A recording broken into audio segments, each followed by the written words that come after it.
स्पर्शोगे, तुम जो देखोगे, तुम जो चखोगे, तुम जो छुओगे, तुम जो सूंघोगे, हाँ, सुगंधी। अरे भगवान को इत्र क्यों चढ़ाते हैं? परमात्मा को इत्र लगाते क्यों हैं? क्या कारण है? क्या मतलब क्या है उसका? भगवान ने नासिका दी हमको क्यों? क्या मतलब है इसका?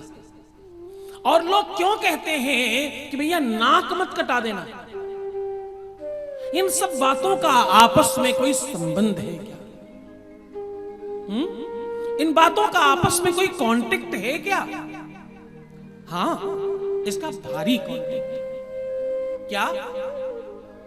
हमेशा जो दिव्य सुगंध है, जब भी आप सकारात्मक पूज्य योग, और बहुत गंभीरता सुनना, जब भी तुम कोई पूजने योग्य किसी पुष्प की अथवा चंदन की अथवा किसी दिव्य सुगंध का इस्तेमाल करो तो मन पवित्र में रखता है। करके देखना, मेरी बात मान कर देखना एक बार। जब तुम कोई पवित्र सुगंध अपने ऊपर लगाकर बाहर निकलो तो तुम्हारा मन पवित्र में रहता है। एक दिन चंदन टीका लगाकर चेक कर लो, एक दिन भारतीय प्रवेश पहनकर चेक कर लो, और दूसरे दिन अंग्रेजी वाले स्टाइल में चेक कर लो। दोनों का प्रभाव तुम्हें अपने आप पता चल जाएगा, कुछ बताना नहीं पड़ेगा। सुगंध, सुगंध वेद कहता है सुगंधिम पुष्टिवर्धनम। वेद में लिखा है। तुम महामृत्युंजय मंत्र में कहते क्या हो? तुम यही तो कह रहे हो, सुगंधिम पुष्टिवर्धनम, त्र्यंबकम जजामहे सुगंधिम पुष्टिवर्धनम, उर्वरा रुकमिव बंधनान् मृत्योर्मुक्षीयमामृतात्। यही तो कह रहे हो। मतलब क्या है?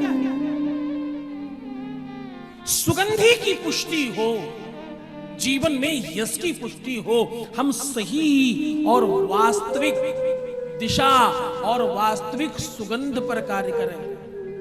तुम्हारे शरीर में जहां से भी अतिशय दुर्गंध आती है, कम शब्दों में कहूंगा वेदांत है, इतना मैं आपको सत्य कहूं, वेदांत में और पंचम वेद रामायण में कहीं कहीं तो बहुत फटकार लगाई है।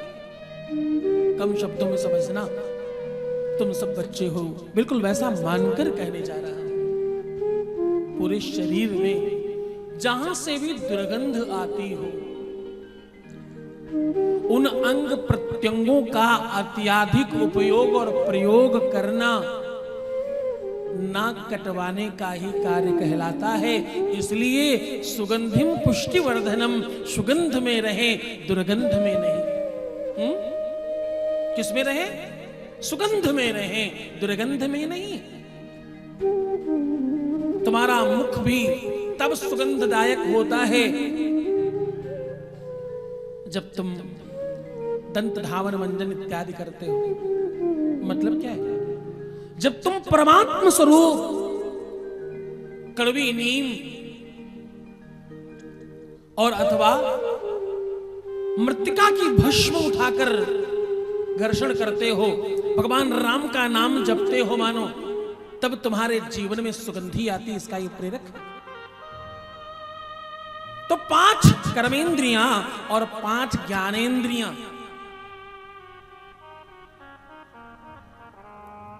क्या है? 5 कर्मेंद्रिय हैं और 5 ज्ञानेंद्रिय हैं। पांचों के पांचों जो तुम्हारी कर्मेंद्रिय हैं और पांचों जो तुम्हारी ज्ञानेंद्रिय हैं, इनका सबका आपस में संबंध है।